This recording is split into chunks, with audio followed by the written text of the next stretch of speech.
When a toilet is draining slowly, it means it could be one of two things. It means that there is a local blockage just after the pan, or there are true roots going into the pipe down the line.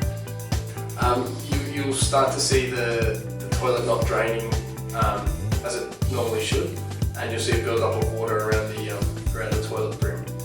So you'll start to see the water sort of rise inside the bowl, and that could lead to it overflowing onto the floor and creating more mess.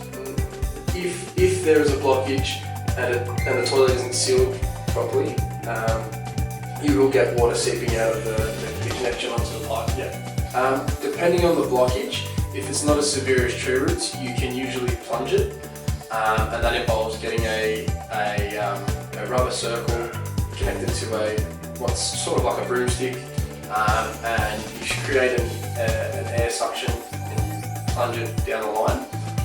If it's more severe and you've got true roots in the line, you will need a water jetter, and you'll have to